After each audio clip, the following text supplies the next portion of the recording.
یا ایہا الناس اعبدوا ربکم الذی خلقکم والذین من قبلکم لعلکم تتقون۔ آیت میں خطاب یا ایہا الناس سے کیا گیا، اور قرآن میں اکثر جب یا ایہا الناس کہا گیا تو اس سے مراد اہل مکہ ہوتے ہیں، اور یا ایہا الذین آمنو سے جب خطاب کیا تو اس سے مراد اہل مدینہ کے لوگ ہوتے ہیں۔ یہاں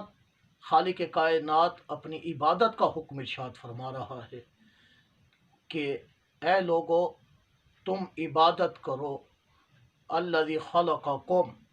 جس نے تمہیں بھی پیدا کیا اس کی، اور والذین من قبلکم، اور ان لوگوں کو بھی جس نے پیدا کیا جو تم سے پہلے تھے، تو تم اس کی عبادت کرو۔ اگر یہاں مراد کافر لیے جائیں تو ان کی عبادت یہ ہے کہ سب سے بڑی عبادت ان کی یہ ہے کہ وہ اپنے کفر سے توبہ کریں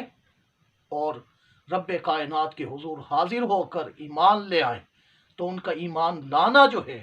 یہ ان کی سب سے بڑی عبادت ہوگی۔ اس کے بعد دیگر احکامات خداوندی پر عمل کریں اور حضور علیہ الصلاۃ والسلام کے اسوہ حسنہ کو اپنائیں۔ اور اگر اس سے مراد مسلمان لیے جائیں تو حکم یہ ہے کہ تم ادب کے ساتھ، عاجزی کے ساتھ، انکساری کے ساتھ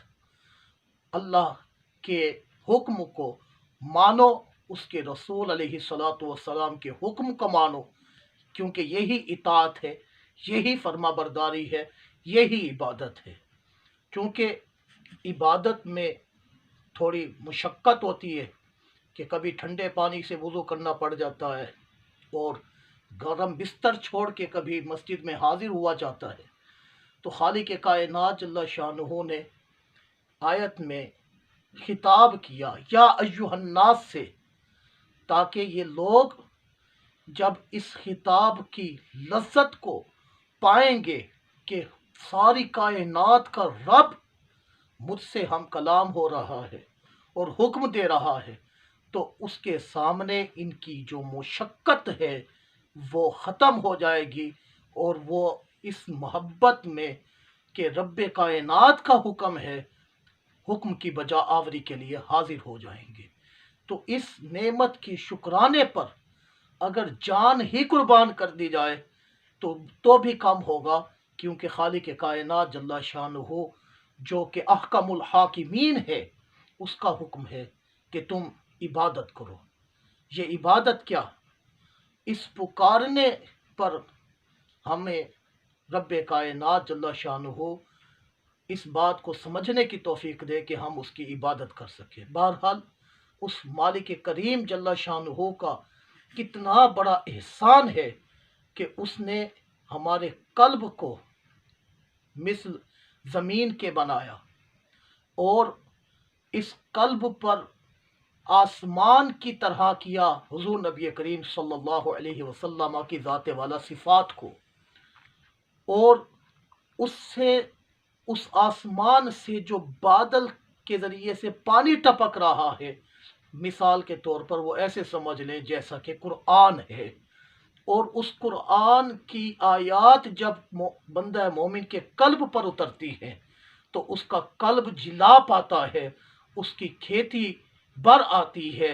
گویا کہ علم کے خزانے اس کے سامنے ہوتے ہیں، تمام نعمتیں سمٹ کے اس کے دامن میں آ جاتی ہیں، ہر طرح کی راحتیں اس کو تلاش کر رہی ہوتی ہیں، اور ہر طرح کی تکالیف اس سے دور ہو رہی ہوتی ہے، کہ وہ دیکھتا ہے کہ میں اللہ کے حبیب علیہ الصلاۃ والسلام کے فرمان کو اپنے دل میں جگہ دیے بیٹھا ہوں، تو غنا بھی مل جاتا ہے، اس کو نعمت بھی مل جاتی ہے، اس کو برکتیں بھی مل جاتی ہیں، رحمتیں بھی مل جاتی ہیں، ہر طرح کا فضل و احسان اس پر ہو جاتا ہے۔ تو یہ بات اس بات کا تقاضا کرتی ہے کہ ما سوی اللہ، اللہ کے علاوہ جو کوئی بھی ہے، اس کا خیال اپنے دل سے نکال کر خالصتاً اس کی عبادت کریں، کہ اس کی عبادت کریں کہ جس نے زندگی اور موت کو پیدا ہی عبادت کے لیے کیا ہے، کہ فرمایا الذی خلق الموت والحیات لیبلوکم ایکم احسن عملا، کہ وہ جس نے زندگی اور موت کو پیدا کیا تاکہ وہ دیکھے، چانچے، لیبلواکم، پرکھے کہ تم میں کس کا کام زیادہ اچھا ہے، کیونکہ اس نے تمہیں پیدا اپنی عبادت کے لیے کیا ہے۔ ہمارا اس کی عبادت کرنے سے اس کی شان نہیں بڑھتی، اس کی شان کوئی نہیں بڑھا سکتا۔ اگر ساری مخلوق کھانا پینا سونا جاگنا چھوڑ کر اس کی عبادت کرتے رہے تو بھی اس کی شان کوئی بڑھا نہیں سکتا، اور اگر ساری مخلوق اتنا ٹائم نہ ہو ان کے پاس کہ اپنی زبان سے اللہ کہہ سکیں اور دنیاوی مشغولیات کے اندر اس طرح ہو جائیں گم کہ انہیں کسی چیز کا ہوش نہ رہے، یاد رہے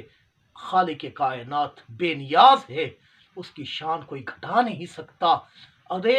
تم عبادت کرو گے تو خالق کائنات تمہیں فرما رہا ہے لعلکم تتقون، فائدہ تمہارا ہی ہے کہ تم اس عبادت کے ذریعے سے متقی بن جاؤ گے، پرہیزگار بن جاؤ گے، اللہ کے پیارے بن جاؤ گے۔ خالق کائنات جل شانہ تم پر یہ انعام فرما دے گا کہ تم دنیا اور آخرت کے مقصد کو پالو گے، کیونکہ متقی لوگ ہی کامیاب ہیں۔ جی ہاں، کامیابی کا انحصار روپیہ پیسہ بینک بیلنس سٹیٹس پر نہیں۔ قرآن سے پوچھیں تو قرآن کہتا ہے ان للمتقین مفازا، کہ تقوی والے ہی جو ہیں وہ کامیاب ہیں۔ تو ہمیں تقوی کی دولت کو اپنانا چاہیے، کیونکہ انسانی شرافت اسی میں ہے